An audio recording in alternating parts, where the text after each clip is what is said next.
Hallelujah, will soon bring him back, no more delay. Grant the spirit of wisdom and of revelation, strengthen us, Lord, with power into our inner man. Your economy then may become our vision, and you may bring home in our hearts to fulfill your plan. Oh Lord Jesus, Amen. Calling all Lord Jesus is already important to us. Sabi nito, Matthew 26 verse 41, watch and pray that you may not enter into temptation. The spirit is willing, but the flesh is weak. While we live in this world, our enemies always tempt us with many things: food, clothes, occupation, money, marriage, and so on. If we want to avoid this temptation, we must pray. Amen. Ephesians 6 verse 11. Put on the whole armor of God that you may be able to stand against the stratagems of the devil by means of all prayer and petition. Our enemy will always attack us, so we need to put the armor of God and have many prayers so that we can stand against him. Amen. Hebrews 4 verse 16. Come forward with boldness to the throne of grace that we may receive mercy and find grace for timely help. We, as children of God, must ask mercy and grace for God, and touching His strong and contacting Him at our spirit. Amen. Luke 21 verse 36. Be watchful, and at every time, beseeching that you would prevent to escape all these things which are about to happen, and before the Son of Man. If we are watchful and beseeching at every time, will be positioned to escape the coming tribulation on the earth and be raptured with the Lord. Amen. Mark 13 verse 33. Beware, be alert, for you do not know when the time is. We must be watchful and be ready. Praying is important in our watching and waiting for the Lord to return. Amen. 1 Peter 4 verse 7. Then all the things has drawn near. Therefore, be sober-minded and be sober in the prayers. We must realize that the end is near, so we must be sober unto prayers. Amen. Ezekiel 22 verse 30. I sought a man who would build up the wall and stand in the breach before me. God wants us to tell who are standing in the breach before Him for His people are those who are praying for His people. Isaiah 45 verse 11. Concerning my sons and concerning my work of my hands, command me. God needs us to exercise our spirit and pray, commanding Him for His children on His work. Acts 6 verse 4. Continue steadfastly and in prayer and in the ministry of the word. If we want the word without prayer, it will have no power and or authority. If we want ministry word, we must pray. Amen.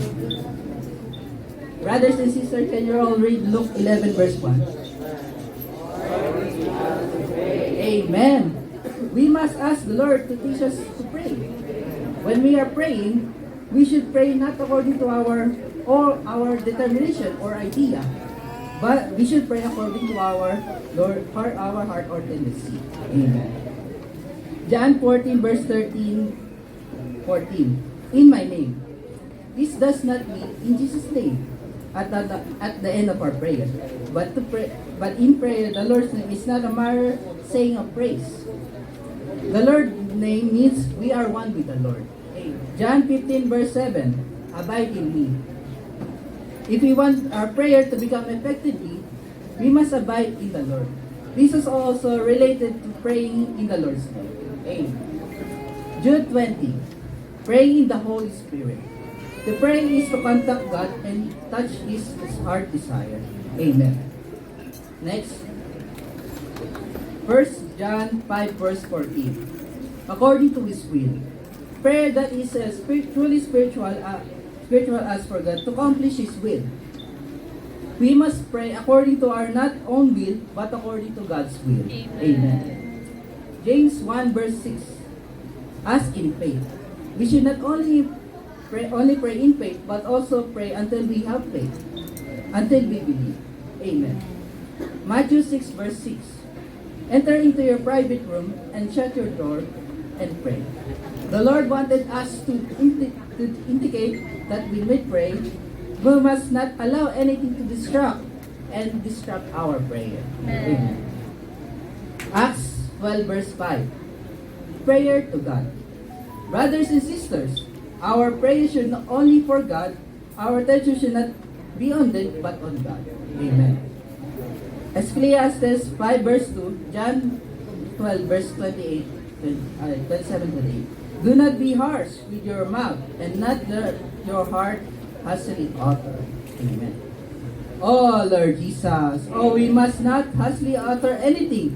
We must speak quietly and wait and open our mouth to speak according to the feeling that God gives us our spirit. Amen. 1 Samuel 1 verse 15. Lamentation 2 verse 19. Pouring out my soul. Prayer must come from the heart. We must pour our soul, and we must not pray shallow words. Oh Lord Jesus. Luke 11 verse 18, 22 to 44.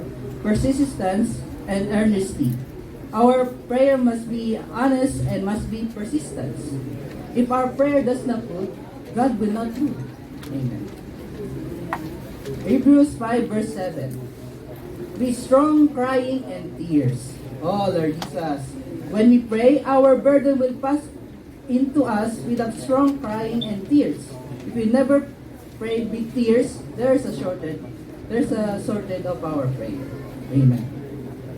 Matthew 6 verse 7. Do not babble empty words. The word of coming out in our prayer should be brief and to the point. We should not babble empty words. Amen. 2 Corinthians 12 verse 18. Matthew 26 verse 44. Entreated the Lord 3 times.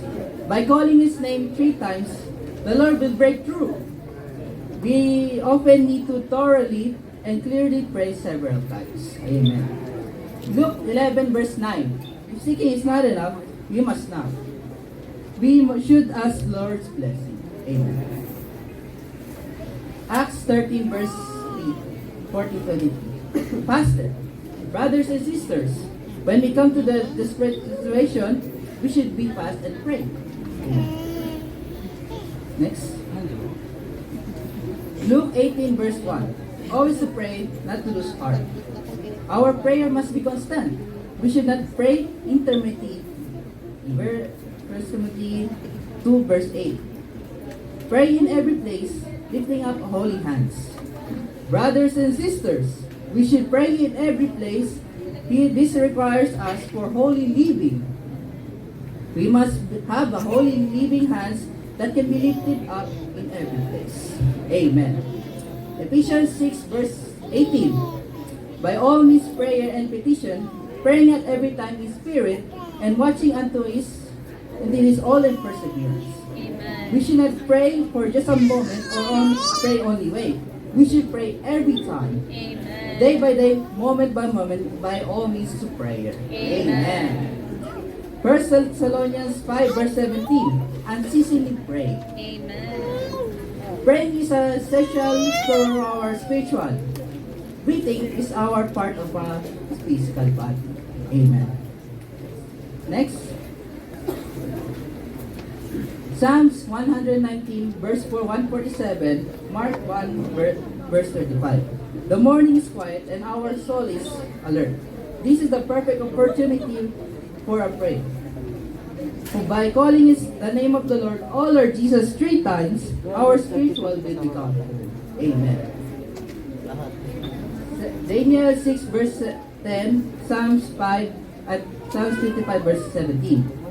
3 times daily, he knelt on his knees and prayed and gave thanks to God. Amen. Daniel prayed 3 times on his knees before God. Also David pray morning, noon, and evening. We are the children of God. We must pray at least 3 times a day or more. Amen. Psalms 86 verse 3. Call out day long. Brothers and sisters, we should pray daily. Call out His name, and especially when there's a great heavy danger. Amen. Luke 6 verse 12. Went out of the mountain to pray, and he spent the whole night in prayer to God. When we are about to pray at night, our heart and spirit must be quiet so that we can touch God more deeply. Amen. Philippians 4 verse 6. Prayer and petition with thanksgiving. We should thank God for carrying us, giving the authority to pray and hearing our prayer. Amen. 2 Samuel verse 7:25. The word which you have spoken, do you also spoken. Prayer is the best way to ask God according to His word. Amen.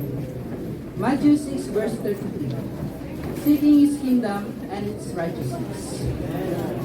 We must seek His kingdom and His righteousness so that we'll be His care for God's right and God's will.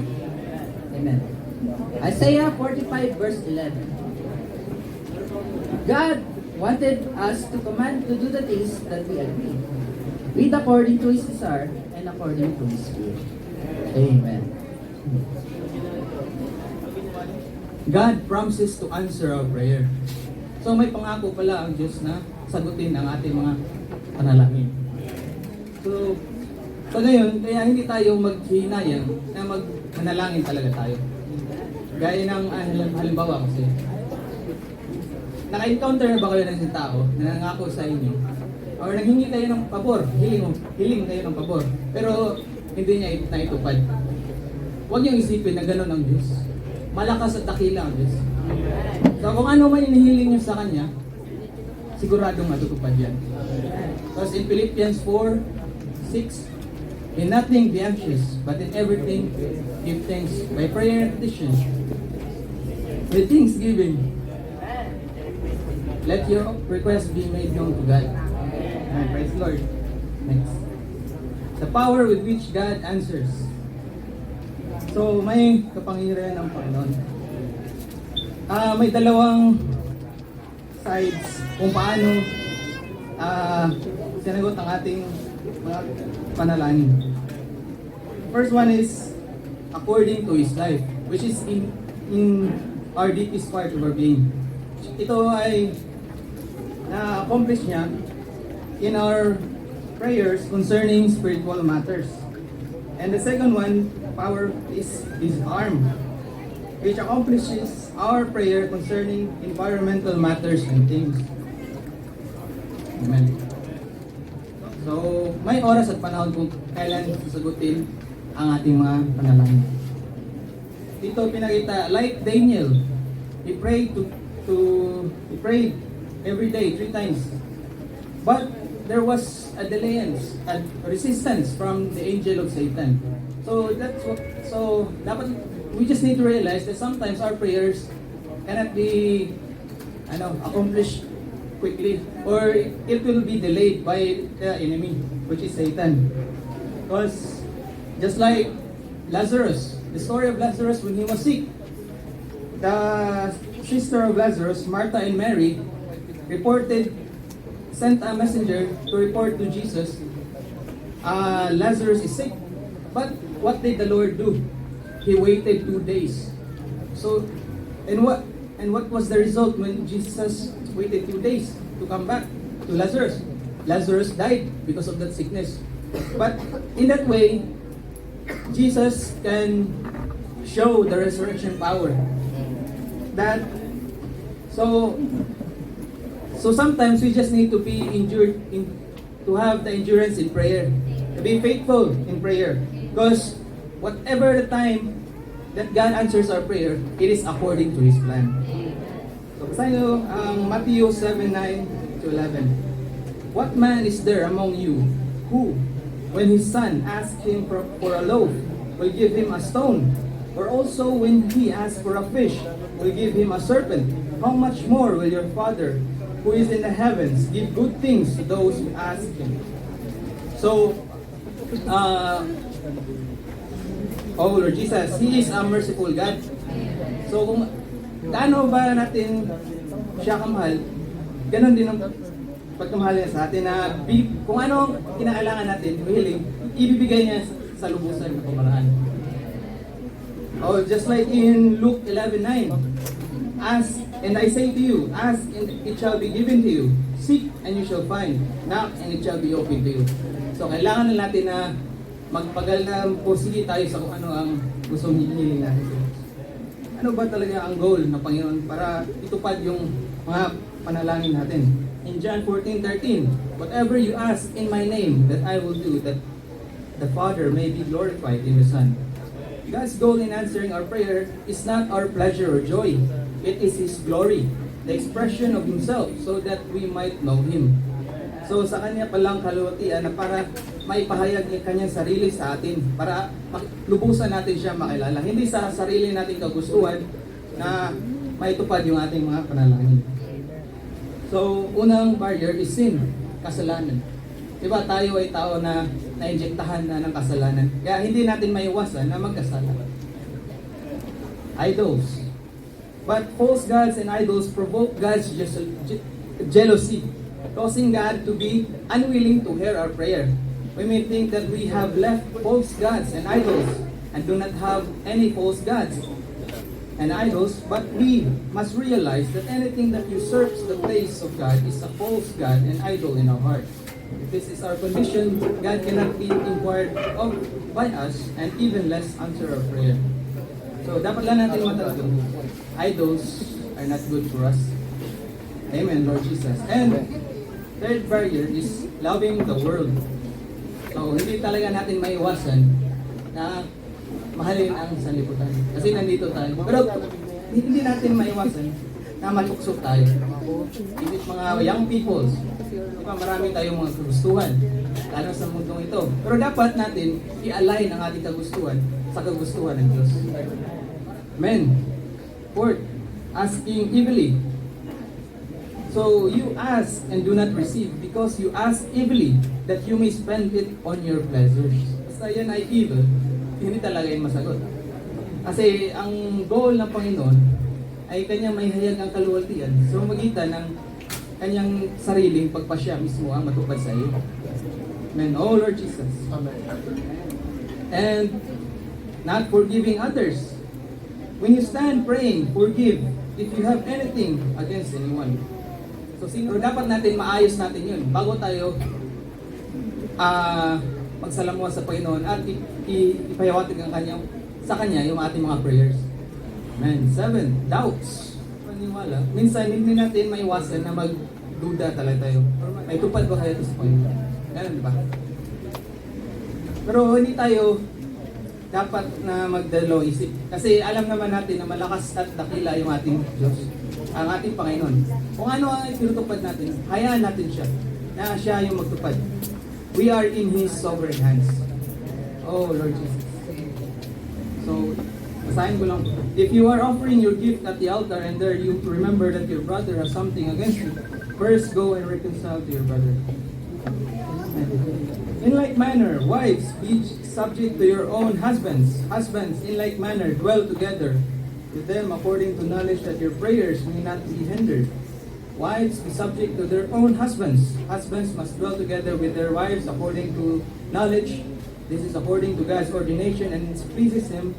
If a husband and a wife do not live in this way, if there is a problem or separation, their prayer will be hindered. Any friction, quarrel, or discord between husband and wife makes it difficult for prayers to be heard or answered by God.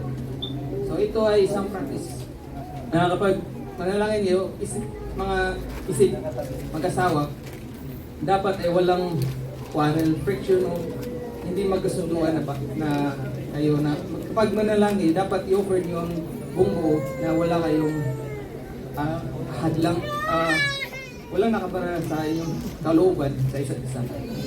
So, gayon din, tayo mga young people, dapat ganun din tayo sa ating Panginoon. Kapag tayo masusulumuha sa Kanya sa pamamagitan ng pagpanalangin, dapat wala nakahadlang sa ating sarili. So, dapat maging sincere tayo sa ating pagsalungo sa Kanya. Amen. And stinginess. So, barrier, stinginess. So, the word stinginess. So, in Proverbs 21:13, whoever closes his ear to the cry of the poor man also will cry and will not be heard. So, prayer is like also a type of crying. We cry to the Lord, diba? But when we see a poor man crying, what will be our ano ba ang ating madama? Hayaan ba natin o hindi? Kapag hinahayaan natin yan, kagaya ng Panginoon, hayaan din natin siya. Hayaan niya tayo na hindi sagutin ang ating mga panalangin. Kaya, dapat tayo hindi maging stingy. We should listen to the cry of others.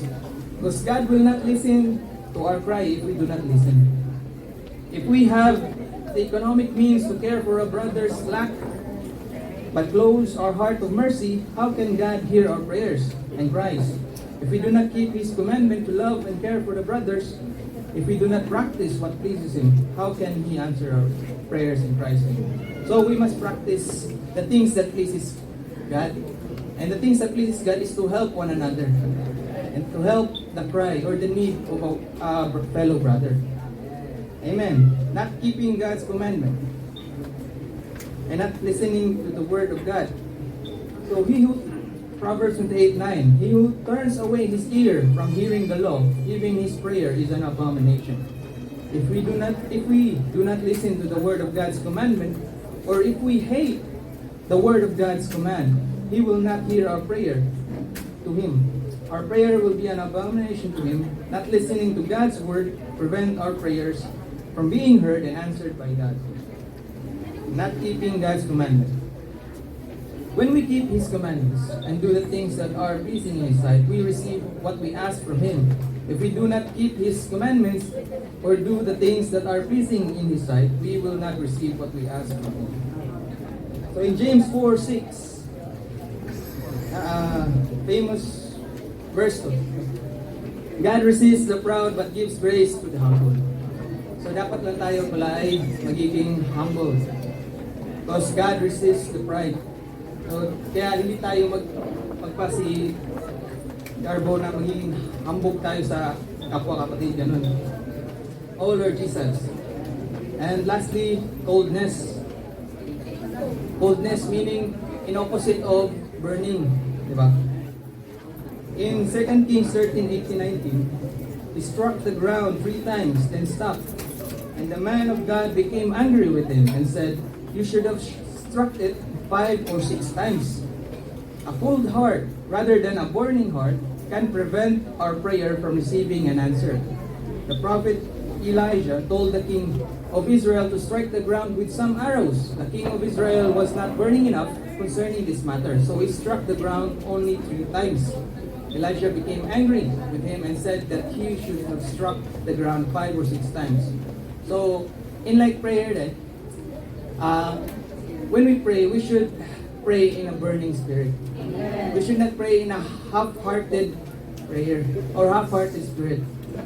So that we cannot be in a situation where we pray in coldness of state. But we should be in a burning spirit.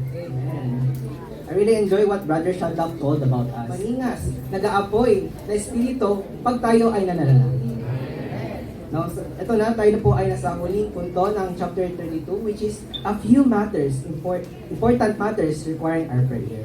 So in Psalms 19, verse 12 to 14, "Clear me of my secret faults." No, dito sa konteksto nito, may 4 na bagay.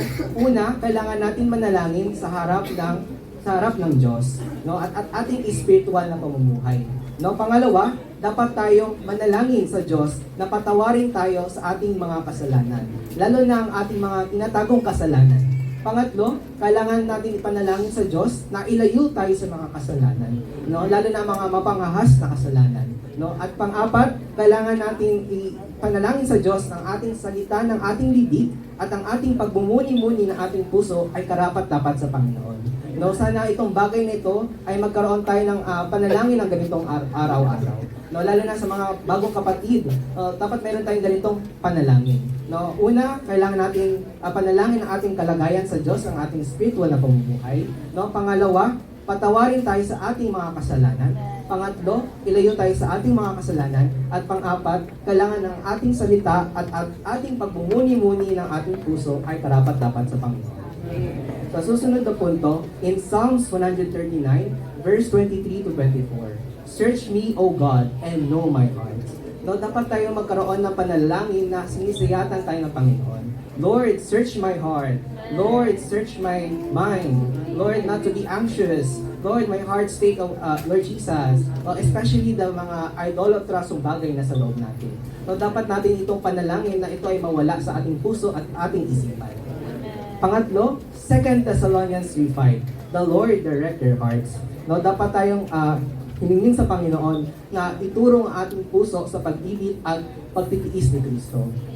Ayon sa footnotes ng 2 Thessalonians 3:5, meron daw positibong panig at negatibong panig. No, sa positibong panig, kailangan natin tamasahin ang pag-ibig ng Diyos upang mahalin natin siya. So sa negatibong panig, kailangan nating makibahagi sa pagtitiis ni Kristo upang tayo ay makapagtiis sa mga pagdurusa katulad ng ginawa niya.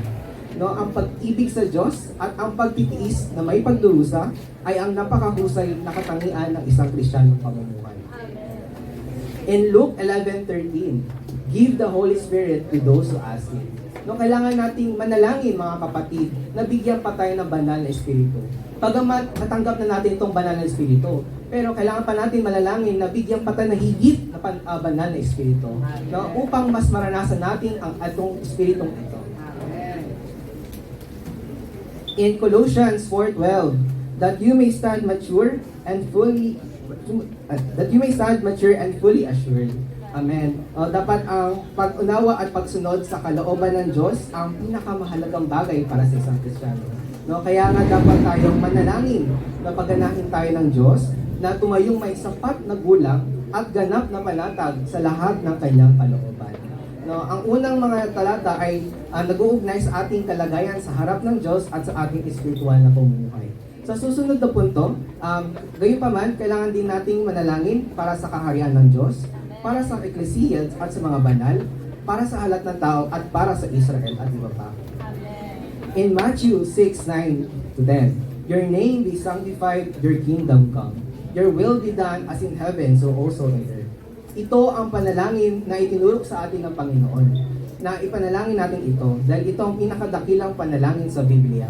Dahil ang panalangin ito ay umaantig sa walang hanggang plano ng Diyos.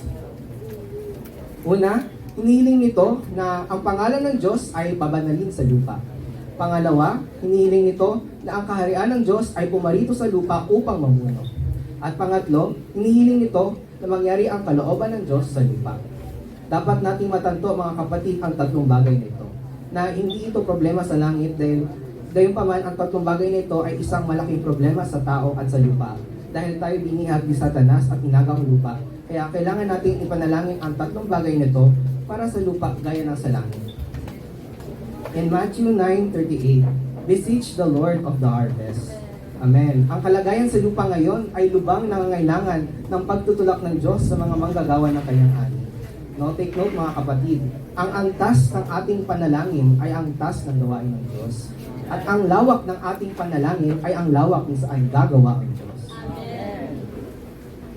Amen. Ephesians 6:18 to 19. Petition concerning the saints. Petition concerning all the saints, and for me, the utterance may be given to me in the opening of my mouth. And dapat mga kapatid, tayo ay manalangin para sa mga banal at mga apostol. No, ang panalangin para sa mga banal ay ang panalangin na malaman ng mga banal ang plano ng Diyos para sa eklesiya kay Kristo. At ang manalangin para sa mga apostol ay manalangin para sa mga manggagawa ng Diyos. No, dapat tayong humihiling sa Diyos na bigyan sila ng pananalita upang malinaw nilang sabihin ang misteryo ng Ebanghelyo. No, dapat tayong manalangin na buksan ang pintuan ng Ebanghelyo upang maipangaral nila ang misteryo ng Ebanghelyo. Dapat ay marami sa atin ang nananalangin para sa dalawang bagay ito. Naway tunay na ibangon tayo ng Panginoon ang gayong mananalangin sa gitna natin. Amen. In 2 Thessalonians 3:1, that the word of the Lord may be run and be glorified. Amen. Brothers and sisters, dapat tayong manalangin para sa salita ng Panginoon. No, dapat nating hiningin sa Panginoon na buksan ang pinto para sa kanyang salita, upang ang kanyang salita ay tumatakbo at nagwawalhati upang may palaganap ang kanyang kaharian. In Isaiah 45:11, concerning my sons and concerning the work of my hands command you. Dapat tayo magkaroon ng desperado at matataas na panalangin para sa mga anak ng Diyos at para sa kanyang gawain. Dahil ang ating panalangin ay dapat na napaka-desperado at mataas na inuutusan natin ang Diyos sa mga tiyak na bagay. Amen. In Habakkuk 3:2, revive your word. Dapat tayong manalangin para sa muling pagkabuhay ng gawain ng Panginoon, na humihiling sa Diyos na buhayin ang kanyang gawain. In John 17:11, keep them in your name, that they may be one. No, dapat natin ipanalangin ang pagkakaisa ng Eklesiya. Dahil meron lang tayo isang katawan at hindi ito bumuklod. We should pray for the oneness of the church. In 1 Timothy 2:1-2, petitions, prayers, intercessions, and thanksgiving. Amen. Dapat tayong manalangin mga kapatid para sa mga... Amen. Amen. Dapat tayo manalangin para sa lahat ng tao na hilingin natin sa Diyos na iligtas ang lahat ng tao. Amen. As young people, dapat tayong magkaroon ng prayer na, Lord, please save my family. Lord, please save my friends. Especially, lalo na ang campus work. Magkaroon tayo ng panalangin, mga kapatid, na iligtas ang ating mga kaklase, iligtas ang ating mga schoolmates, maging ang mga professors at ang mga staff ng school nito. So kung nagkaroon tayo ng isang matinding panalangin, praise the Lord that the Lord will grant our prayers. The Lord will grant our prayers that the people will be saved. And Romans 10:1, my petition to God for them is for their salvation. And dapat din nating ipanalangin lalo na ang kaligtasan ng mga Hudyo. Dahil sila ang mga taong pinili ng Diyos at minahal ng Diyos. Nais na sila ay magsisi at paligtas. Dapat tayo maging simpatya sa puso ng Diyos at manalangin ng gusto para sa kanila. At ang huling punto, Revelations 22:20, come Lord Jesus. Ito ang huling panalangin sa Biblia at ito ang ating pangwakas na panalangin. Pumarito ka, Panginoong Jesus. Ayon sa footnotes, ito ang panalangin ni Apostol Juan. At dapat tayo manalig na ganitong panalangin at magkaroon tayo ng gayong tugon na pumarito ka, Panginoong Jesus. Dahil ang buong Biblia ay nagtatapos sa ating matinding pag-asam sa pagbabalik ng Panginoon na ipinahayag sa pamamagitan ng isang panalangin. Para sa konklusyon, ang prayer ay ating spiritual breathing. Kung walang prayer, walang breathing, walang pagdaloy ni Kristo. Hindi lang tayo nananalangin sa ating mga pangangailangan, kundi may pangangailangan ang ating Panginoon. Sa ganitong edad, makita natin ang importansya ng prayer. Hindi lang tayo nalalangin tuwing LTM, prayers meeting, tuwing trainings. Bagamat ito ay ginagawa araw-araw. Sana mga kapatid, maliwanagan tayo at ma-impress tayo mga kapatid sa konsepto ng panalangin. At bakit ito ay importante sa atin. Naway mga kapatid, brothers and sisters, tayo ay magkaroon ng buhay na panalangin. Bago ko tapusin ang mensahe 32, nais ko muna magkaroon ng isang panalangin. O Panginoong Jesus. Amen. O Panginoong Jesus. Amen. Panginoon, lumalapit kami sa iyo. Pinalangin namin ang aming kalagayan. Lord, ang aming spiritual na pamumuhay. Lord, patawarin mo ang aming mga kasalanan. Lord, ilayo mo kami sa mapangahas na kasalanan. Lord, idirekta mo ang aming puso. Lord, sa pagmamahal sa iyo na higit pa. Lord, bigyan mo kami ng higit pa na banal na espiritu. Lord, upang mas maranasan namin ang aming espiritu. Lord, Panginoon, gawin mo kaming desperado. Desperado na nangangailangan sa iyo. Lord, nanalangin kami para sa muling pagkabuhay ng iyong gawain. Lord, pinapalangin namin ang pagkakaisa ng Eklesiya. Lord, ang lahat ng tao ay maligtas.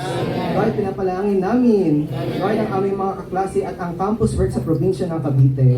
Lord, pinapalangin namin ang gobyerno. Lord, nabigyan sila ng kapayapaan sa loob. Binibigay namin sa iyo ang lahat-lahat. Pumarito ka, Panginoong Jesus. Come, Lord Jesus.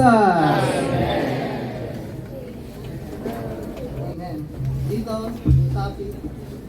na binigay sa akin ay is marriage, family, and occupation. Amen. Dako na tayo sa meaning ng marriage. Yung marriage, sinabi dito, marriage being symbol of the union between Christ and the church. Amen. Praise the Lord. Amen. Marriage being obtained by God. Amen. Marriage is the original ordination. Amen. Yung sa Genesis 2:18, Jehovah God said, "It's not good for man to be alone. I will make him a helper as his counterpart." When God created man, He saw that it was not good for a man to be alone. So determined to make a helper for man as his counterpart. We show that marriage is according to God's divine and holy ordination. Marriage was ordained by God when the God first created man. Marriage did not come in after fall of man, nor is based on the lust of man. Amen. God ordained man to have a helper as his counterpart because it was good for the man to be alone. Amen. God's creation of man was a very special. He created man so that the male and the female would need each other order to be a complete person by being one flesh. Amen. Like half of watermelon are needed in order to complete a watermelon. Amen. Praise the Lord. Amen. Sa the matter of keeping one virginity, in this case, if the case of the man with his wife is like this, is not profitable to marry, and said to them, not all accept this world, but although those to whom has given are the Enochs who made themselves Enochs because the kingdom of the heaven. Amen. Sinasabi dito mga kapatid na tayo inobtain tayo ni God para magpakasal. Pero merong mga tao na ginif or binless ni God na maging Enoch. Yung Enoch, sinasabi dito na Enoch because of the hinihintay nila yung kingdom of heaven. Amen. Although God ordained marriage for His common goals in creation, He gives some people the gift not to marry for the sake of His goal in His redemption. Those who has been given the gift of spontaneously receive it. Both the unmarried woman and the virgin care for those things of the Lord, that she may be holy both in body and spirit, may be comely and may wait on the Lord without distraction. Amen. Dito sa matter na to, or some believer keeping their virginity, and it's very clear and definite, it will stand firm in heart and feel no need to marry. This is matter of his own will. Amen.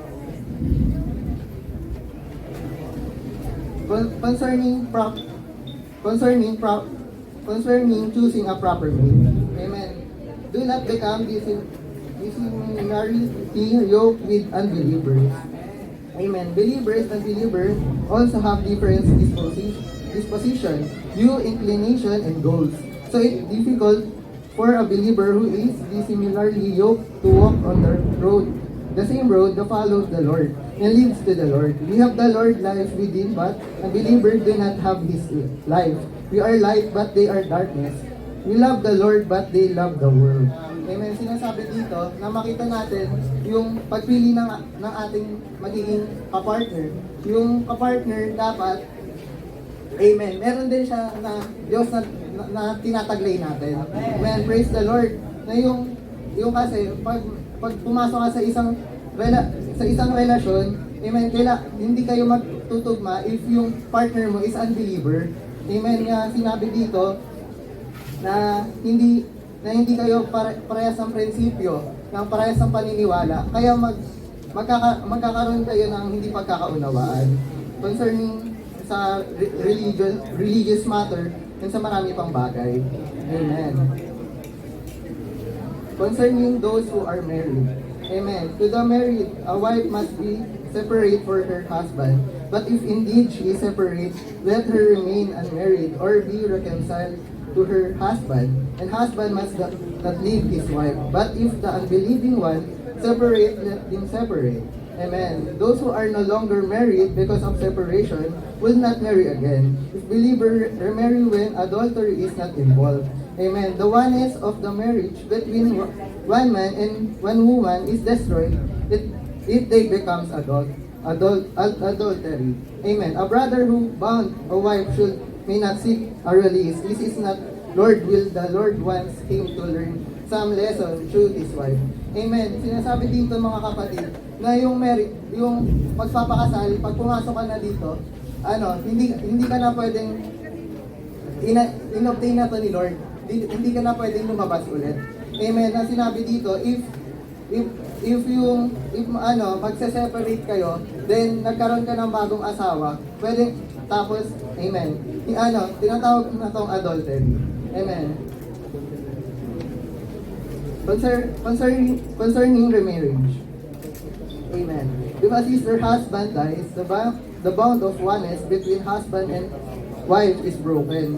Then she is free to remarry as long as she keeps one condition. She must marry brother in the Lord. Amen.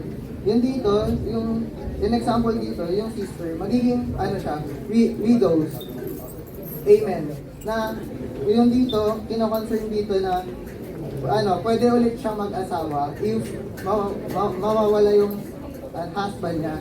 Amen. Dahil sinabi dun sa marriage, yung marriage is, isa siyang condition ng Panginoon na kailangan meron tayong kapanalig or amen dun sa amen between symbol union between Christ and the church. Amen. In 1 Corinthians, Paul clearly says that the time he wanted widows to be as he was or remain single, he did not have a command from the Lord. But this was his hope and opinion. Amen.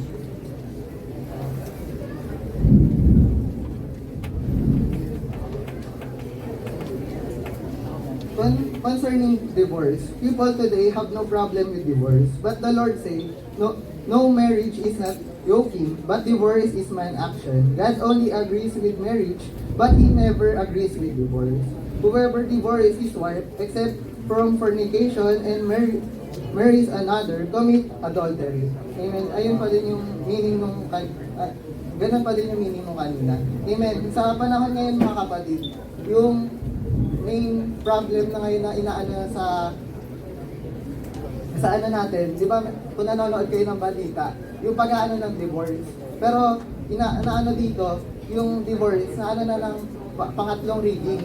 Pero sa inaano natin, dito sa Kristiyano nating pamumuhay, meron din sinabi na meron din tayong inaanong, meron din tayong sinusunod. Yung sa Kristiyano pamumuhay naman, yun sa mga nabanggit ko, yung pagpili ng kapareha, amen, dapat merong Kristo, ganun, concerning, amen. Marriage being symbol of the union between Christ and the church. Praise the Lord. Pinapakita dito na yung pag-aasawa na magkakaroon tayo ng pagkakaisa or paghalubilo sa church. Amen.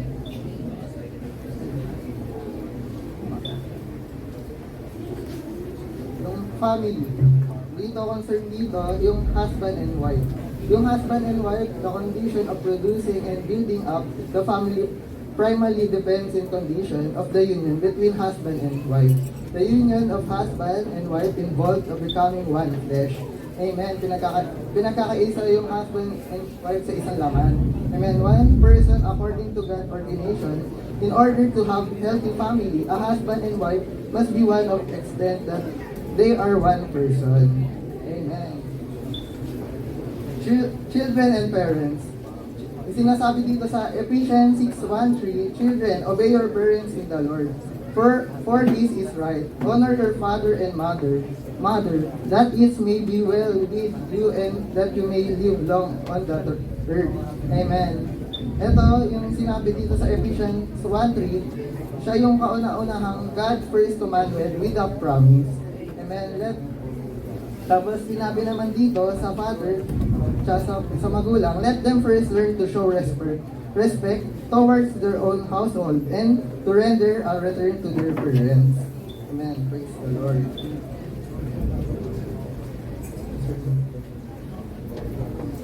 Servant and master.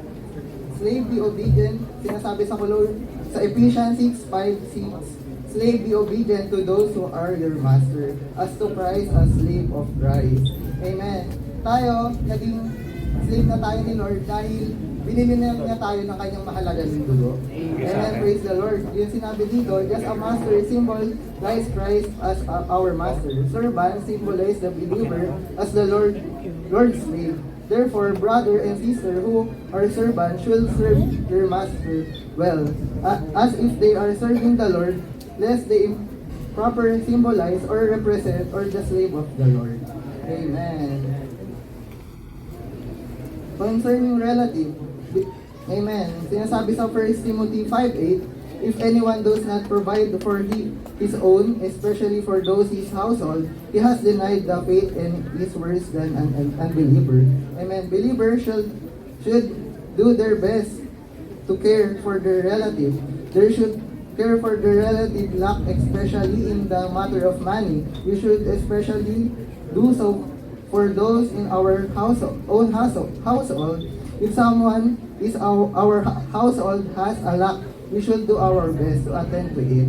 It is reasonable that we should not burden the church or others.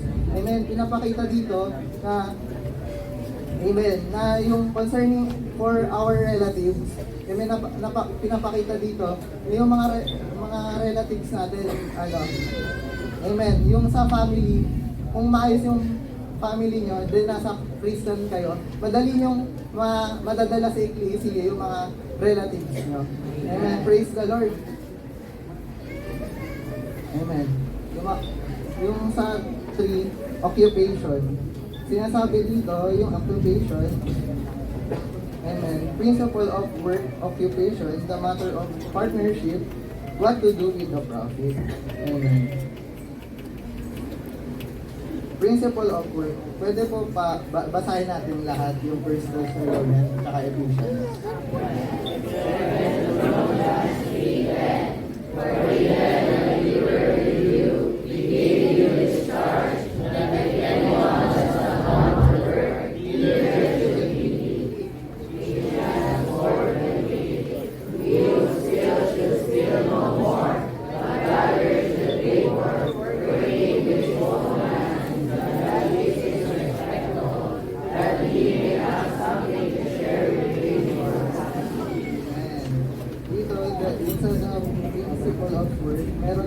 When Christian work, they must have a proper job. According to standard of a saints, Christians should not have any job that is dark, immoral, ill-famed, improper, untrue, unclean, illegal, or harmful.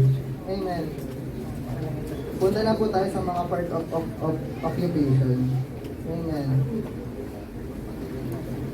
Amen. Yung the work of the ground, produce fruit from the earth, it most beneficial us and to others. Dito, significance niya yung mga working ones natin. Amen. Tapos, yung sa attendership, a second recorded occupation that is pleasing to God in the Bible is the keeping of sheep. Shepherding involves cooperating with nature to produce things for animals that are beneficial to us and others. Amen. Ito naman yung mga kapatid na nakangalaga. Amen. Tapos sa tent makers, a fourth kind of occupation recorded in the Bible, in the tent making, that handcraft combines natural products with labor to produce things that people need. Amen. Ito naman po yung all the job full-timers, working ones, and business ones. Physicians, according to the Christian, can have additional skill, other producing necessity for human living. Amen. Ito naman yung tumutulong sa mga nanghihinang kapatid. Amen. Tapos sa slave, ito yung pangkalahatan na. Tayo bilang inordina ng Diyos, amen, na tinubos niya tayo gamit ang kanyang mahalagang dugo, tayo ay ganyan ng mga alipin. Amen.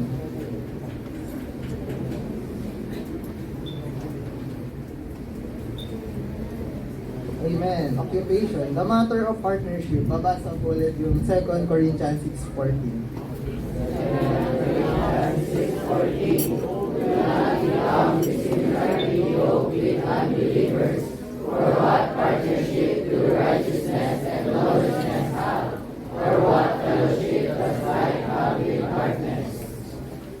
Amen.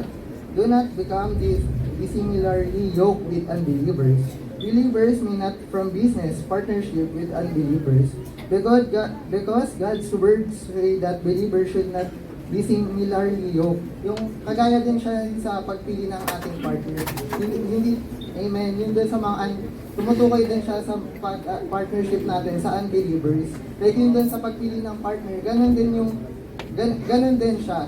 Like meron tayong hindi same na pananaw or amen, paniniwala. Amen. Amen. What to do with profit? Amen. Babasa po ulit yung Ephesians 4:28 tsaka Acts 20:34.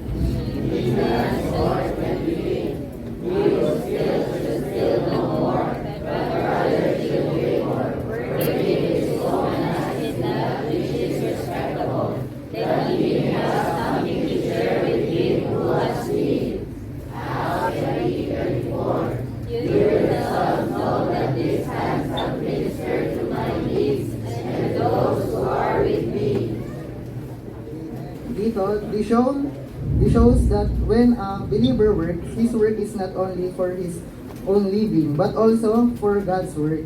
Thus, when they make profit, he should supply God's work and God's worker. Amen. If a believer keeps a profit and allows to the work of God, the suffer loss is difficulty. He is wrong. May the Lord have mercy on us and save us. Amen. Next point is concerning money. Then makita natin yung money. Ano ba yung money? Makilala natin concerning money. Yung money, una, in position, sa position ng money, it's level with Satan. It's same with Satan. With respect sa opposition to God. So we cannot serve God we cannot serve both God and Mammon. Money is opposition to God. Kaya para yung kanyang position is same level with Satan sa pag-oppose sa Panginoon. Kaya we need to see yung position ng Satan. Makilala natin yung money first. Then what is the nature of money? The nature of money is unrighteous.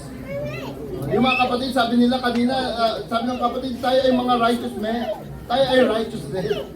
Tayo ay righteous. Kaya dapat yung and the nature of money is unrighteous.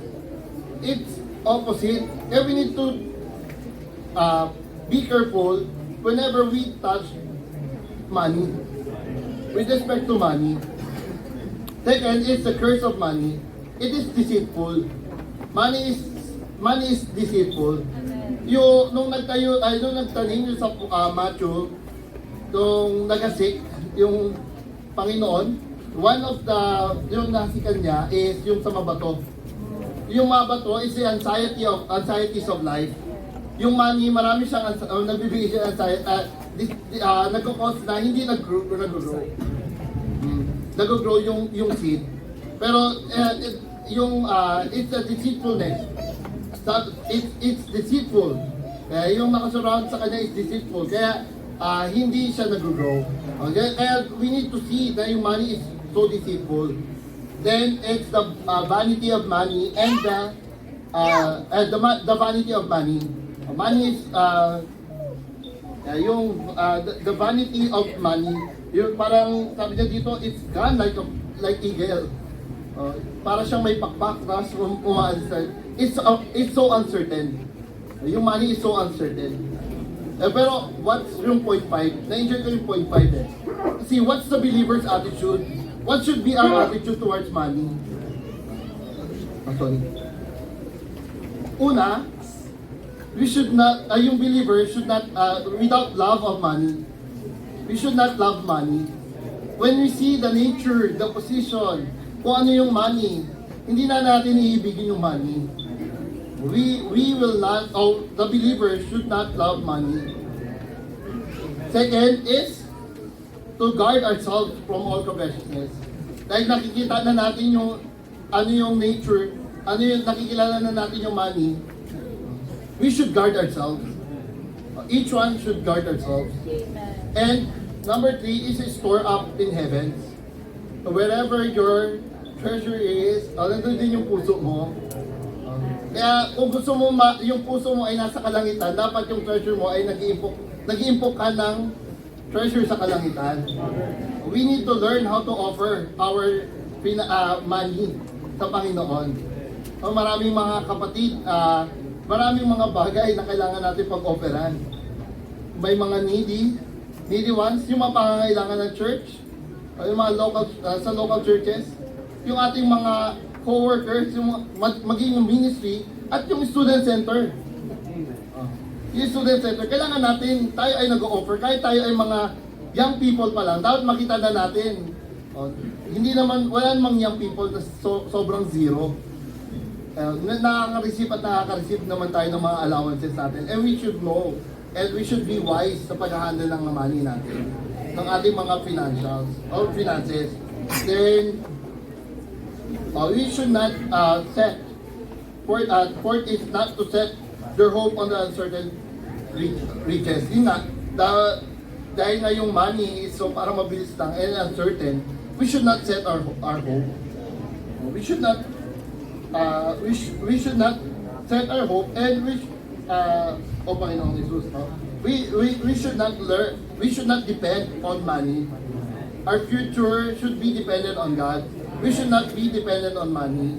Kasi napaka-uncertain and napaka-deceitful ng money and unrighteous siya. And we guard ourselves and we should not set our hopes. Amen. And lastly is make friends for yourself by the means of mammon of unrighteousness. Parang this portion, parang how we will use the unrighteous money. Hindi naman sinasabi na kinita mo siya dahil sa unrighteousness, but the money itself is unrighteous. Kahit na maganda yung sa business mo siya nakuha, it's still unrighteous. Pero how we will use it? By offering. We will make friends. Sabi niya din sa verse dito is, sa Luke is, we will receive, yung mga friends natin, they will receive us sa eternal tabernacles. Kahit na mag-fail yung money, kahit sa New Jerusalem wala ng money, kahit sa future mag-fail yung money, kahit mababa din yung peso sa dollar, kahit mag-fail yung money, when the eternal tabernacles, yung mga na-offera natin, they will welcome us. That's how we make friends. Yung friends na sinasabi is by offering our financer or helping them dun sa mga needy ones. Amen. And we are aware that there is authority over us. Yung origin ng authority is coming from God. Amen. There is no authority other than God. Yung authority, yung mga deputies authorities, dapat we need to learn or to honor the authority over us. We need to learn how to submit to the authorities. Sa bahay natin, nandun yung mga magulang natin, they are the authorities. Sa schools, there are teachers and the principals. Even the guards are the authorities. We need to learn how to submit to the authorities. Amen. Learn that the origin of the authority is God Himself. But na-enjoy ko rin dito, yung kay Daniel and his 3 friends,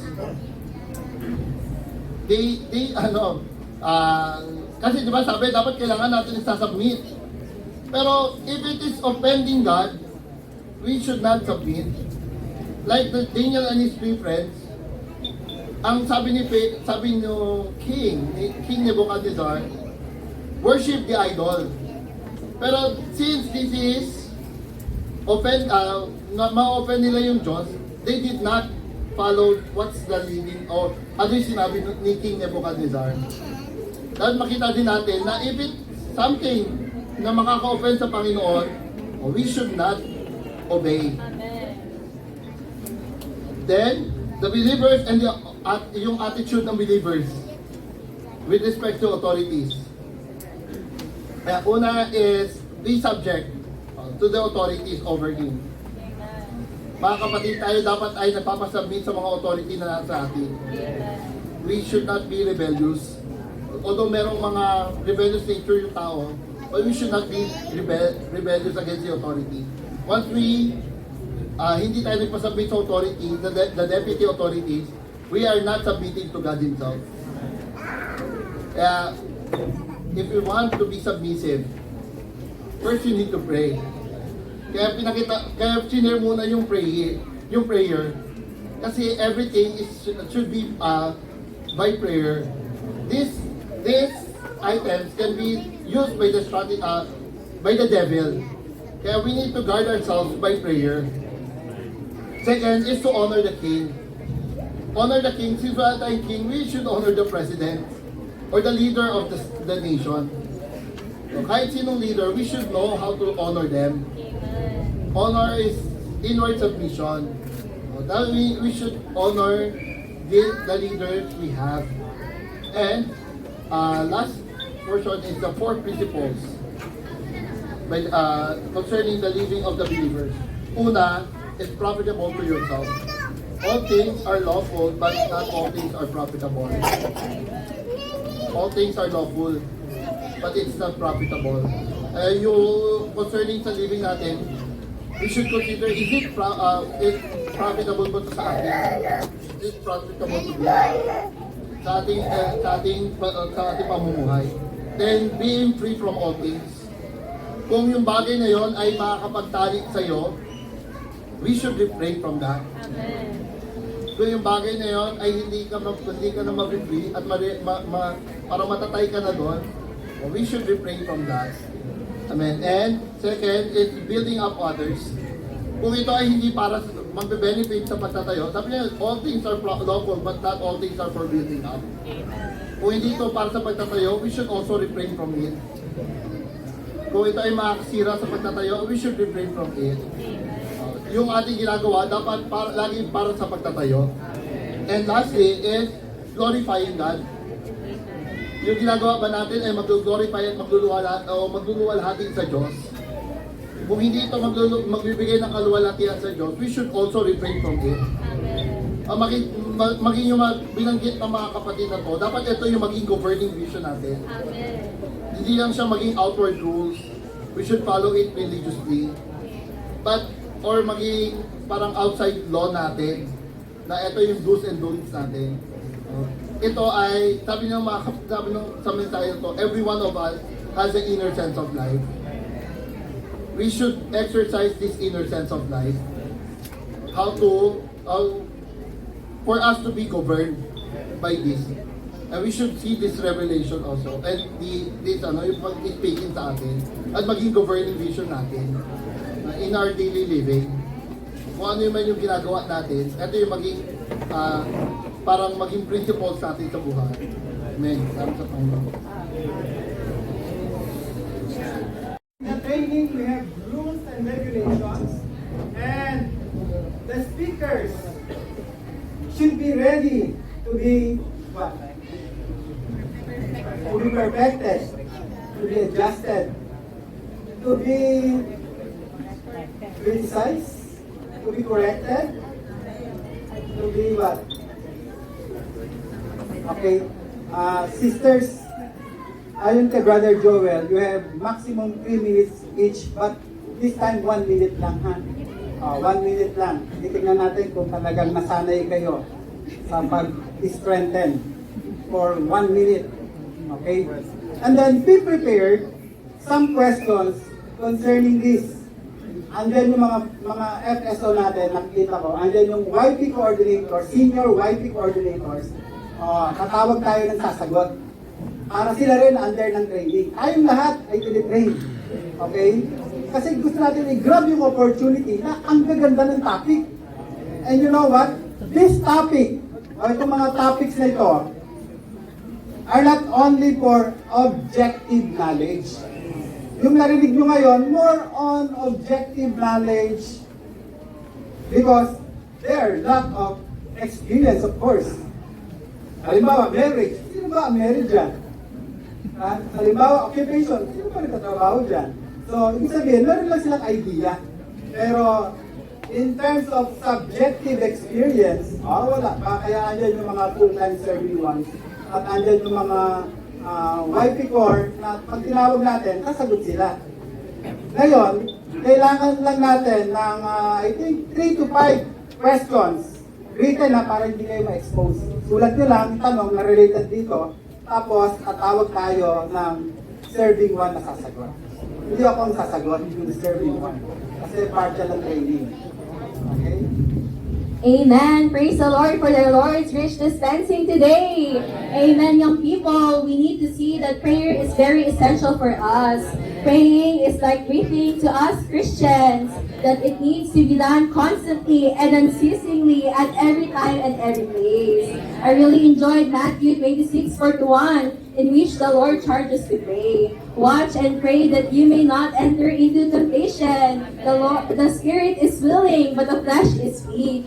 Saints, the enemy is always looking for the opportunity to tempt us.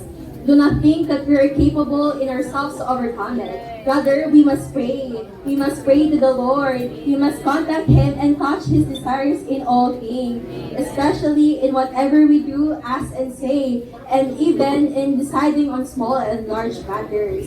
However, our prayer must not be in according to our own determination. I was enlightened that whenever we pray, we should not loosely just babble empty words, but we must ask the Lord to teach us to pray, so that our prayer will be according to His leading and teaching, which is in His name, in spirit, and in faith. Today, the Lord is constantly seeking for those men of prayer who will soberly pray and pray in a persevering way to turn this age. May we young people see the importance of prayer and be assured to always pray and have a prayer life. Amen. How important the prayer is, and how important that we should take this matter seriously. Amen. Praise the Lord that God answer our prayers, that God has promised to answer our prayers. Mga kapatid, how sweet to hear that the Lord has promised to answer our prayers. That if we ask, then the Lord promised that it shall be given to us. That whenever we pray, that He is our great listener. That whenever we call upon Him, whenever we pray, whenever magpapa-comfort tayo sa Panginoon, He will always there. Na lagi lang siyang nakikinig sa mga prayer natin. Na whenever we admit it or not, when we pray to the Lord, sometimes when we pray to the Lord, we want the Lord to answer our prayers immediately. We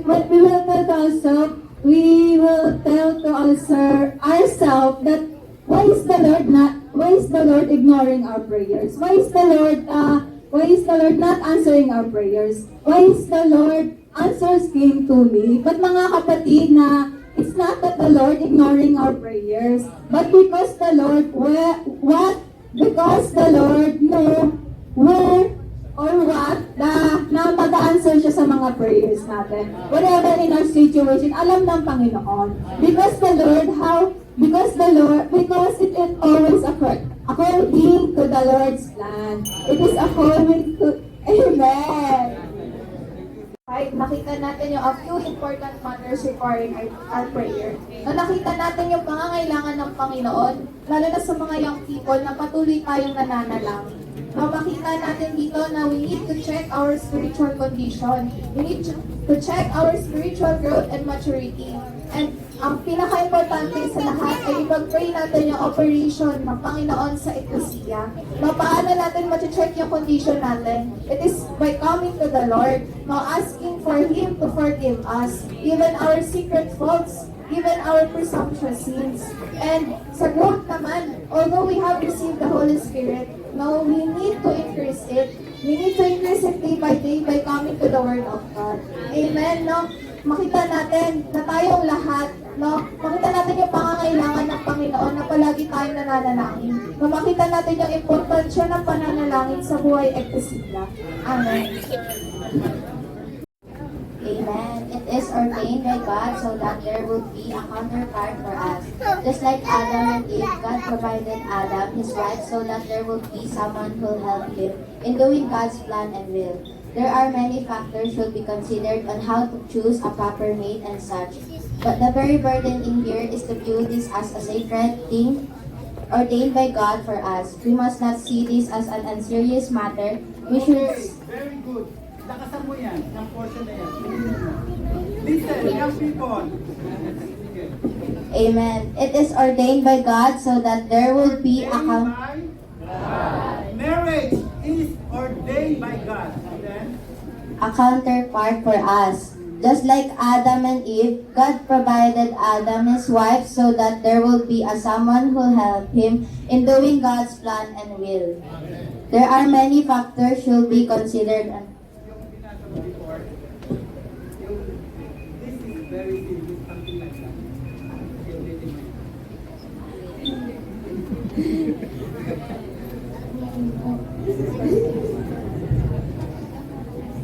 Merong word na serious about marriage. We must not see this as an unserious idea.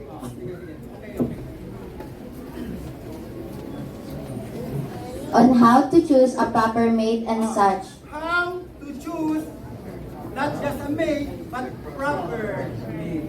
Siyempre gusto nyo rin yan, proper mate. Pero, ano? But the very burden in here is to view this as a sacred thing ordained by God for us. We must not see this as an unserious matter. We must not see it as unserious. So, yung iba kala nila ganyan-ganyan lang. Pero, marriage is ordained by God. Sa headphone ito, inalagay na to. Kaya hindi to basta-basta, young people. Kaya basta-basta papasok sa ganyan. We should have this in our mind, engraved, and live by. Children, obey your parents in the Lord. Children, obey. Children, obey your parents in the Lord. Okay? Children, obey your in Lord, I was enlightened here in the first principle of making friends. That believers not make friends with unbelievers, because we're believers. yan. Mga kaibigan mo ba ay mga unbelievers o mga believers?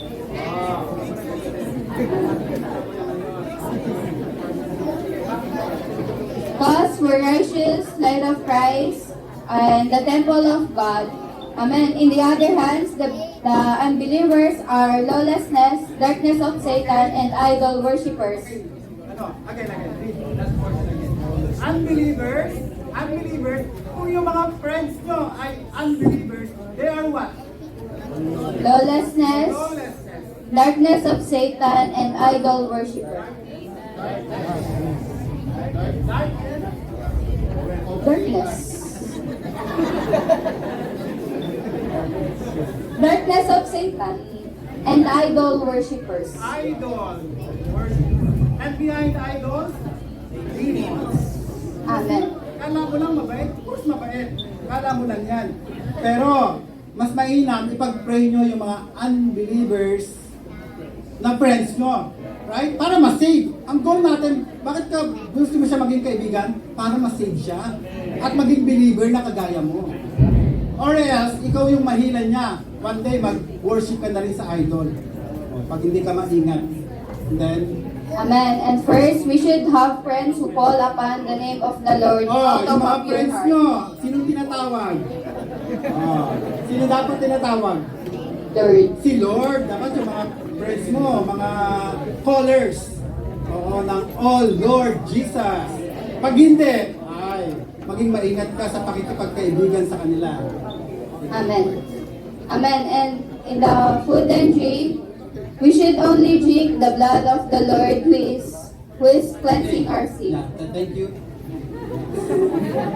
Amen. Praise the Lord. Na-check ko dito yung posisyon ng money. Kailangan natin. Pero sabi kanina sa speaker na huwag natin mahalin yung pera. Kasi yung pera ay parang nagsisatan yan. Minsan nga di ba, kahit maliit na amount na minsan mahirap pa bitawan to. Na parang sa ating mga generation, although naman na money is kailangan natin, pero kailangan natin ito isuko sa Panginoon. Kasi kung ang money kaya nating mahalin, wag pa yung Panginoon, puno-puno ng yaman ng Panginoon, pag minahal natin siya sa pera, higit sa pera ka.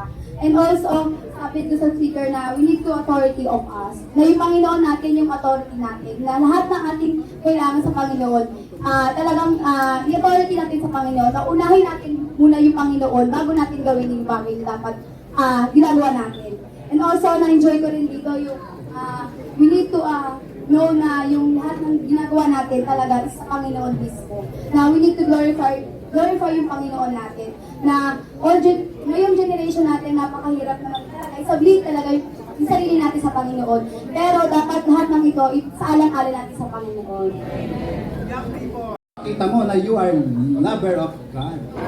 Jethro, you are lover of God. Not lover of money or mammon. By the way, the proper pronunciation is mammon, not mamon. Iba yung mamon. Oh, tinapay yun. Mammon. Yun yung mammon of unrighteousness. Brother Patrick, may questions ba? Sabi ni brother nung speaker na how to make friends by using your mammon of unrighteousness. Ano yan? Yung money, ang nature niya is unrighteous. Okay? Actually, hindi yan galing sa Diyos, no? Inimbento yan ng tao. Yun nga lang, no? Of course, there are ang means ngayon, no? For us to buy food, no? And for us to buy things, transportation and all that, we need the money. However, dapat hindi tayo makot doon sa pagiging unrighteous. So, anong gagawin natin doon sa pera? How are we going to make friends? Okay? So, para yung mga parents na they're working, di ba? For what? For money. So that they could provide something for you, for your studies, for your food, yung daily sustenance. Yun nga lang, dapat matutunan natin na yung nature niyan ay unrighteous. Okay? Ano ang gagawin natin? How are we going to make friends? Okay? Simple lang yan. Kailangan makita muna natin, no, na yung money, although unrighteous yan, pwede yan maging kagamit. Para saan? Kagamit-gamit for our own needs? No. It's for the Lord's need. Ang tanong, balik ko, does the Lord needs money? Kailangan ba? Alpha. Kanina kasi si Alpha. Si Alpha kanina nag-offer siya. So, bakit ba tayo nag-offer, Alpha? Does the Lord needs your money? Ha? Hindi. Okay. Bakit hindi? Diba? Our Lord is so rich. Dali, hindi niya kailangan yun. Pero, ang kailangan niya ay yung puso ninyo. Masave kayo. No? Kaya, actually, yung tayo ay hindi nagbibigay ng pera natin, no? Or for us to give favor to God. No? But God is giving us a favor by saving us. Ngayon, anong gagawin doon sa in-offer natin? Yun yung making friends on the money.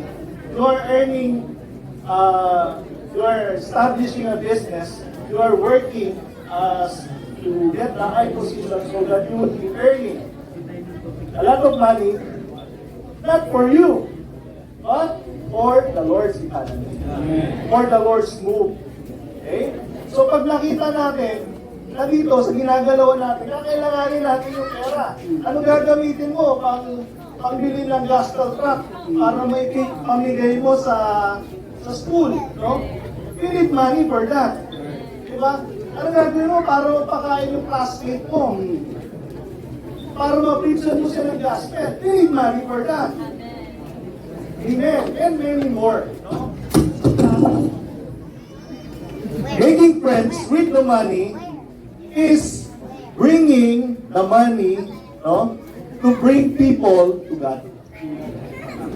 Eventually, pag naubos na yung pera yan, pagdating sa New Jerusalem, hindi na natin gagamitin yan. Pero pagdating ng panahon, sasabihin ng kaibigan mo, dahil nilibre mo siya ng, ng milkshake, okay? Maalala ka niya, ito, ginigyan ako ng milkshake na ito, na-preachan niya ako ng gospel. So, kaya siya na-save. Okay? That is making friends with the mammon. Not necessarily na, kumbaga, kasi yung mammon, pwedeng maging Diyos yan eh. Actually, dina-Diyos yan ng maraming mga tao. No?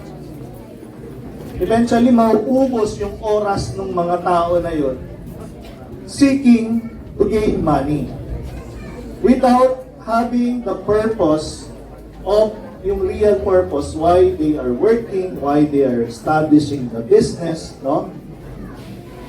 Mga young people, one day, right now, hindi pa kayo nagtatrabaho, wala pa kayong business. Pero, pag nasanay na tayo, ngayon pa lang, that we are offering the money for the Lord's move, actually, the Lord is already saving you. Amen. So, ngayon pa lang, di ba? Paano mag-make friends? Ilibre niyo yung classmate niyo o yung friend niyo and then preach the gospel to him. Or gospel tract. Yes. Bili kayo ng gospel tract. Pag nahirapan kayo mag-gospel preaching, ibigay niyo lang yung gospel tract na yun. No?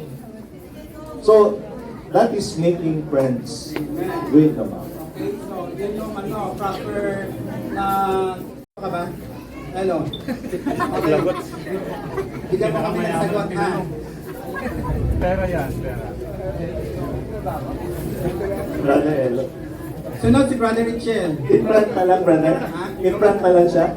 Pwede rin. Basta na ito, Elo. Baka may rich yan, ha?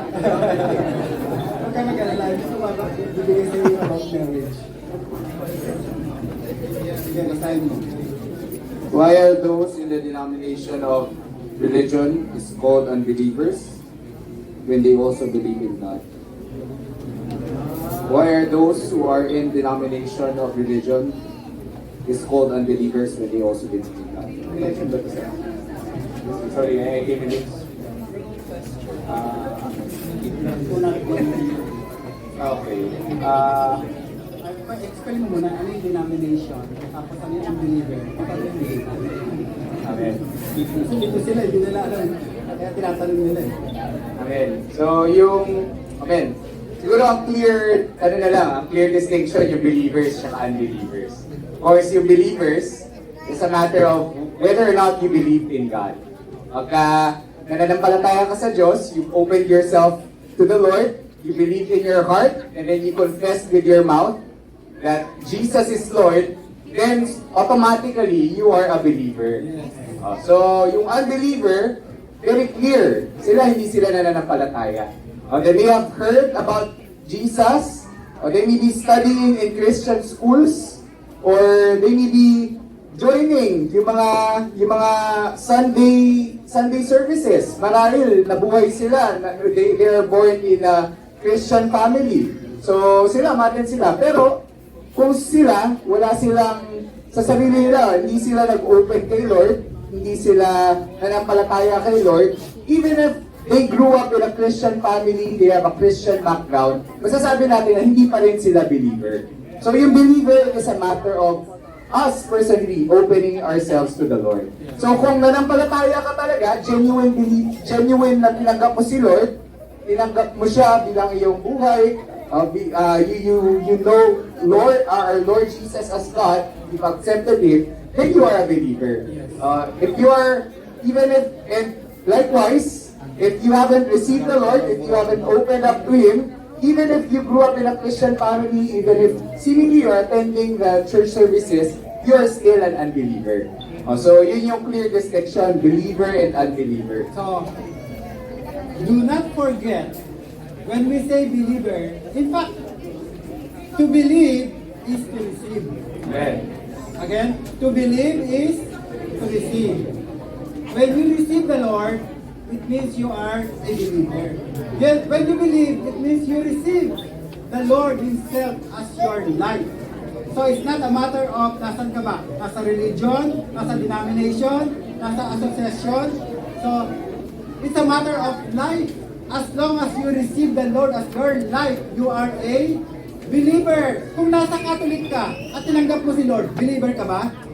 Believer ka. Kung nasa denomination ka at tinanggap mo si Lord, gaya ng mga classmates mo, nasa denomination, Baptist, Methodist, Pentecost, tinanggap naman nila si Lord. Believer ba sila? Believer. Dapat malaman nyo kung ano yung believer.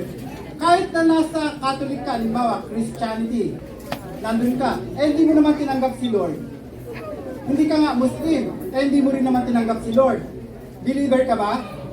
Hindi. Ikaw ay nominal Christian. Ang tawag doon, nominal Christian. Christian in name, but not in reality, not in life. So it's a matter of life. As long as you receive the Lord as your life, your Savior, you are a believer. Malinaw ba? So, meaning of remarriage and divorce concerning the church. So, okay. Hindi yata tatawag natin. Divorce agad. Divorce. Married na lang. Amen. Amen. Yung remarriage, there is no such thing as remarriage. We are designated or itinalaga tayo ng Diyos sa isang partner. Amen. The marriage is a picture of Christ and the church. So, yung lalaki ay nagtalaga lamang sa isang babae. So, pag nagkaroon ng remarriage, ang tawag doon ay hindi ko kumpay, pangangalin niya. Okay? So, hindi pwede magkaroon ng remarriage. Okay? Maliban kung namatay. Maliban kung namatay. Yun yung binanggit ng speaker. Sino nag-speak nyon? Sabi niya, maliban na lang kung yung asawa ay namatay na, free na yung isa na mag-asawang muli. Pero, hanggat hindi namamatay, syempre hindi naman dapat patayin. Hanggat hindi namamatay, walang karapatang. Kaya nga sinasabi, till death. Till death do us part. Anyway, hindi pa kasi masyadong ano yan sa inyo. Tapos po na kayo ng college, mag full-time training. Sa full-time training, meron kayong subject na ganyan. Tama ba? Sa Christian living. Parang ganyan. Anyway, mag full-time kayo, mas madidetalye yung mga bagay. And divorce concerning the church. Okay?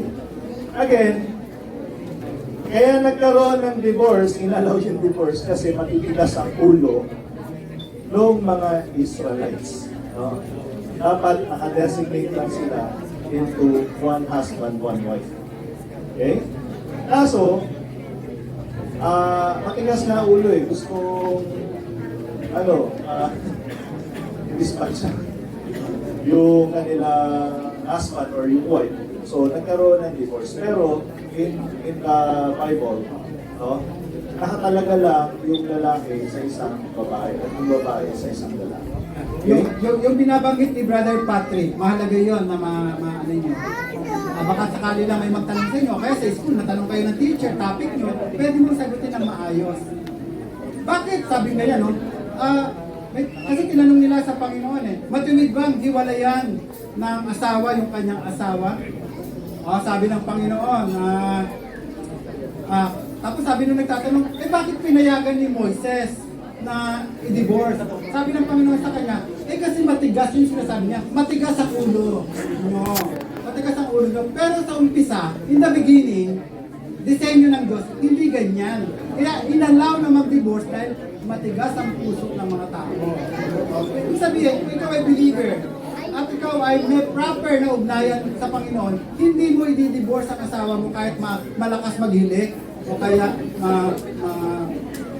alam mo yun? Minsan ganyan sa sa US, malakas nang maghilik, i-divorce. Mga mabababaw na bagay, i-divorce. Ano yan? Ibig sabihin, hindi malinaw tungkol dito sa bagay. Kaya ang ganda ng message. Alam mo, mga young people, listen. Sabi ni Brother Joel, maganda i-force nyo to kasama ng mga responsible ones. Tapos pag may tanong kayo, okay, yung mga responsible ones ang sasagot. Kasi ang bilis nung mapansin nyo, ang bilis ng, like, limitado yung oras nila, 10 to 15 minutes lang.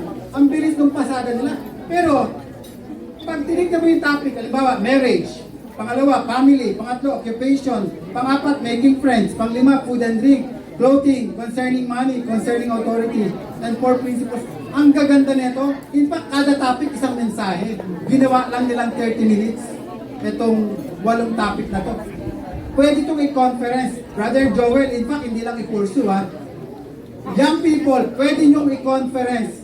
YP conference ng cluster o YP conference ng locality. Tapos ang mag-speak dapat yung mga responsible ones o mga full-time serving ones. Ang ganda ng mga topic. Very practical. At pag hindi ka malinaw, mawala ka sa church life dahil hindi ka naging malinaw dito. Hindi mo na i-apply. Kaya malaking tulong to. Messages 32 and 33 ng crucial truths. Ulitin natin, i-review nyo, i-pursue or i-conference. Napakalaking tulong sa inyong sa inyong family life, sa inyong personal life, sa inyong church life. Malaking tulong to. Pag po ba ina-abuse ng partner, is it okay po ba na makipag-divorce? Okay, Senado na tayo. maaari, meron tayong parents na hindi magkaigit. Alright? So una, syempre yung people pa kayo, wala pa kayo dito sa ganitong punto. Pero maaari yung mga parents mo would be, o nangyari na gano'n ang nangyari. No? Una-una, may batas tayo. May batas tayo. No? Pagka yun, halimbawa, yung babae ay na-abuse, no? Pwedeng dalahin doon sa batas. Pero, pagka Christian family, right? Ang babae ay kailangan mag-submit sa authority. So, yung authority and submission kanina nabanggit. So, kahit na kuminsan na-abuse yung babae, no? Ang head pa rin niya ay yung lalaki.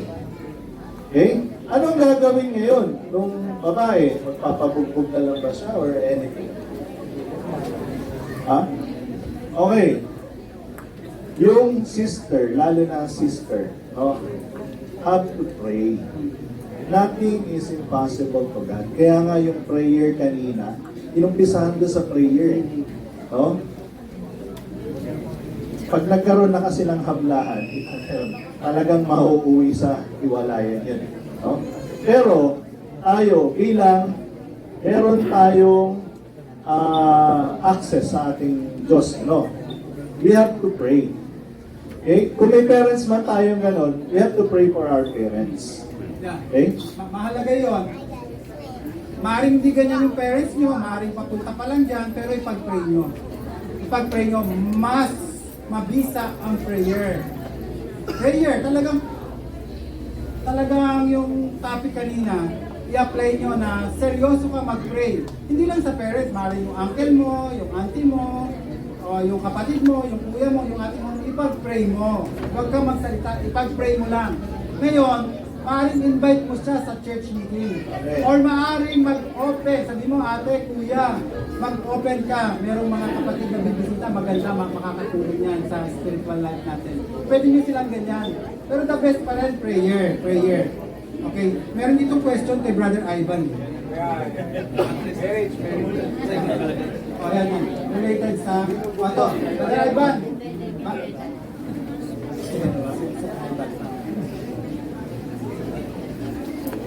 Multitasking ka ba?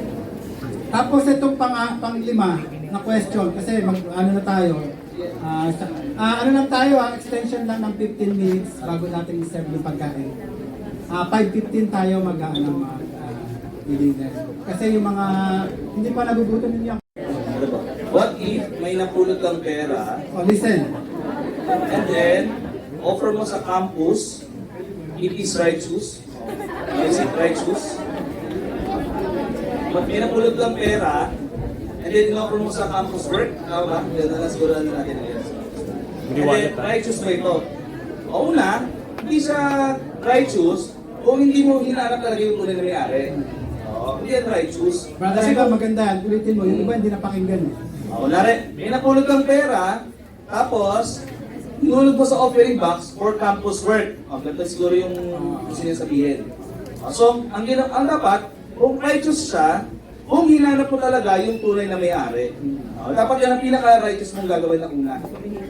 If you want to exercise righteousness, hanapin mo muna yung tunay na may-ari at sa mga kinuukulan muna kung saan nawala yung pera.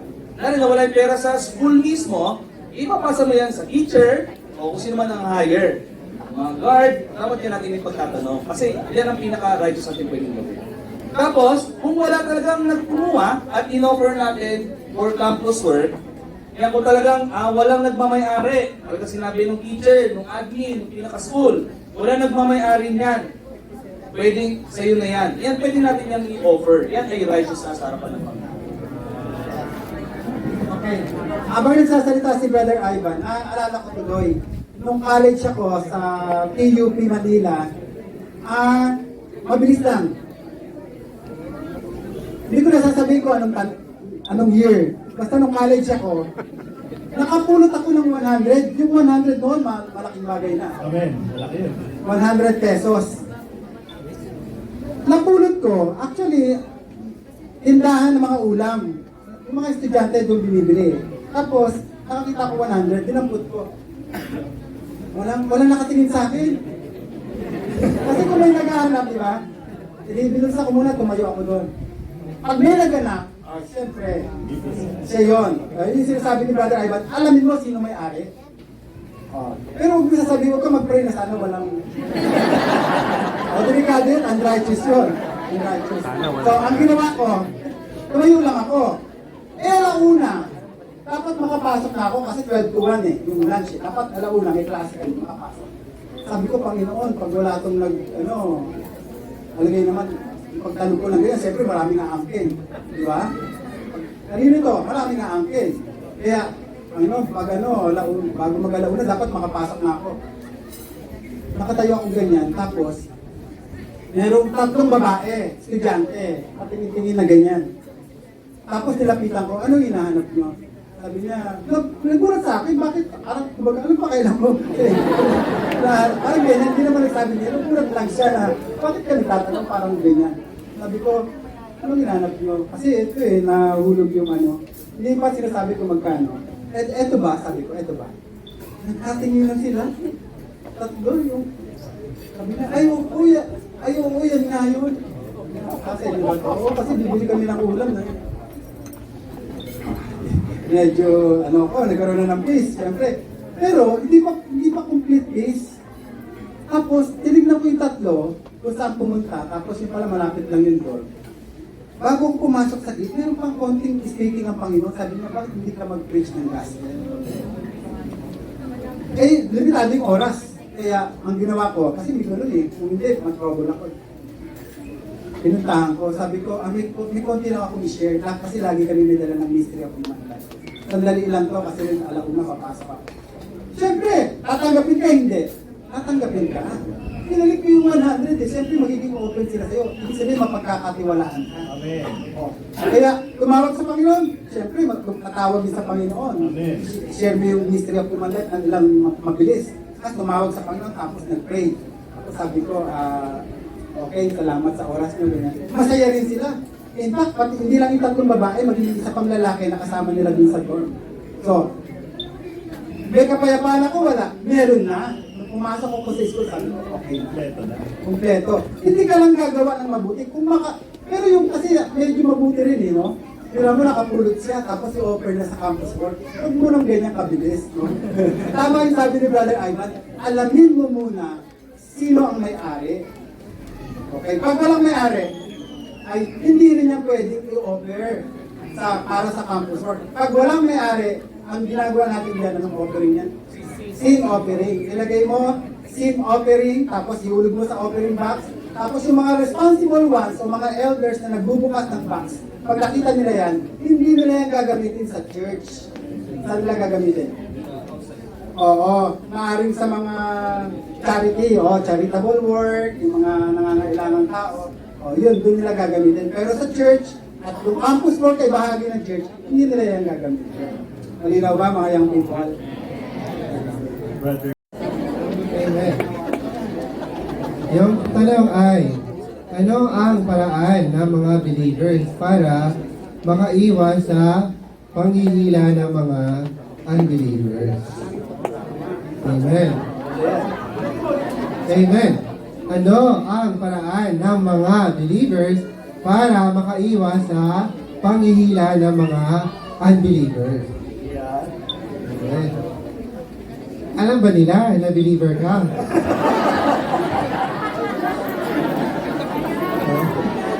Wala.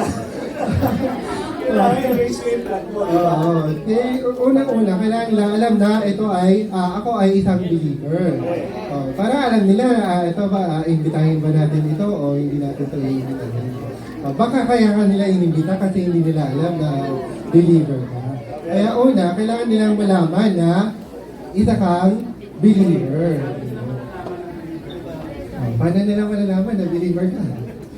Paano nila malalaman na believer ka?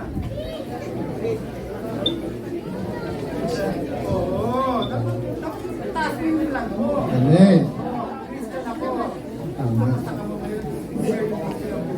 Amen. Amen.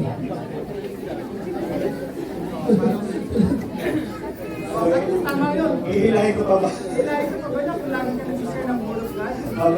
Pero kung sinishare mo, may mga games, sinishare mo, showbiz, yung idol mo, yung politics, lahat ng napapanood mo sa internet na walang kinalaman sa Lord. Candidate ka para hilahin. Amen. Para sa kanila. Amen. Amen. Tama po. Nung naman sa experience naman, kapag alam nila na Christian ka, siguro minsan invitahin ka nila, pero ang pinakamainam, wag nang magbigay ng ground. Kasi pag pinagbigyan mo sila ng minsan, sa susunod ulit, i-invitahin ka nila ulit. Kaya, maging firm tayo. Christian ako, ito ay mga activity na hindi ako sumasali. Katulad ng, hindi na ako magbigay ng example. Pero, mga Kristiyano tayo, at mananampalataya tayo, ingatan natin yung patotoo natin. At yung mga activity, huwag na natin bigyan ng ground yung mga classmate natin o mga kaibigan natin. Una pa lang. Naalala ko, no? Classmate ko kasi si Brother Evan ng college. Yung mga classmates namin, minsan pag dineclare na walang pasok, alam mo na yung senyasan nila, yung ganyan. Oo, manonood ng sine. Pag nagkatinginan sila, alam nila kasi wala kami pasok eh. Pero kami ni Brother Emily, hindi nila ginaganyan. Alam niyo kung bakit? Kasi alam nila, kami ay Christian. Kami ay nagsishare ng gospel, ng mystery of human life, kami ay nagsasalita ng katotohanan of the Word of God, kaya hindi kami niyayaya. Kasi alam nila yan. O, ibig sabihin, kapag niyaya ka, tama si Brother Joe, malamang hindi alam na ikaw ay Christian, na ikaw ay believer. Kaya dapat ipaalam mo, mag-preach ka ng gospel. Okay, wala nang question? Pwede mag-follow up ako, brother. Paano na ngayon? Napapayag na ako dati. Paano nasa sa mga susunod? Ano gagawin natin? Kailangan natin itaas yung bandera natin. Simula bukas, kailangan ulit magkikita ng mga friends nyo. Mamaya, kailangan malaman na ng mga friends nyo na mga Christian ka na. Para hindi ka na iimbitahin. Dati, namatama ako sa inyo, pero ngayon, Christian na kasi ako, kaya kailangan kong Kapahigan na kayo ng ibang Amen. Salamat sa Panginoon. Shadrach. Shadrach.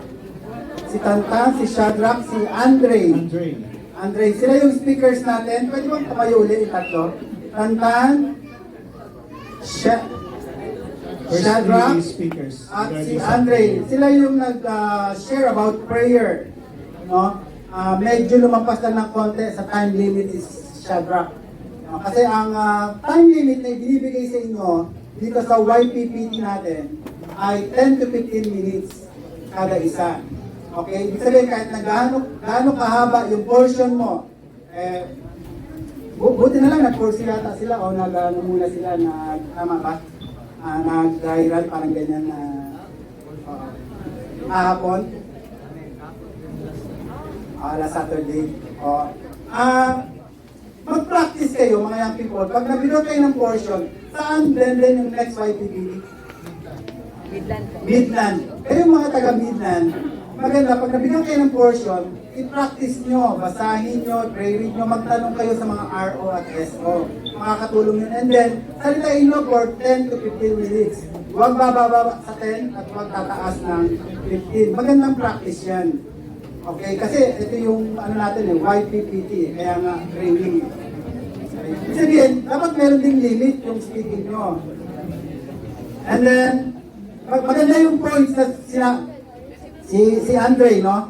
Maganda rin, of course, maganda yung mga speaking nila kasi nga, nag-labor, no? Nag-pray, nag-prepare talaga. Dahil ang topic nila about prayer, maganda yung ginawa nagbigay siya ng practical example. Sabi niya, dapat pinag-pray natin yung campus work. No? Yung ating classmates, schoolmates, teachers, professors, and even yung mga may nasa authorities, maganda yon. Kasi biblical yon. God desires all men to be saved. Including yung mga namumuno sa atin, kaya dapat pinag-pray yan. Kaya tama yon. And then, later on, dahil prayer yung topic nila, maganda rin na kinongclude na sa prayer. Amen. Napansin nyo ba? So dapat yan, at I believe na tulungan sila nung ilang ating mga responsible at serving ones. Tama, paano nag-course kayo, may mga serving ones? Very good. Yun yung gusto natin. Huwag kayong dumiskarte ng sarili nyo lang. Kahit nasabi mo marami na kayong alam, matagal na kayo sa YPPT, at kayo ay church kid, dapat meron pa rin kayong fellowship, pwede pa rin kayong magtanong. Tandaan mo, tayo ay mga learners. Tayo ay mga disciples. Ibig sabihin, we are willing to learn. Every day we are willing to learn. So, buti na lang willing to learn sila. Kaya maganda yung kanilang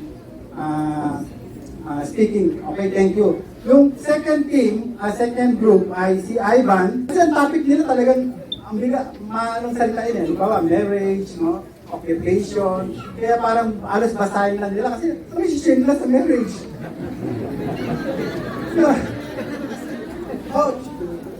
Choosing a mate, how to choose a proper mate. Mahirap din yun, meron ka naman napili.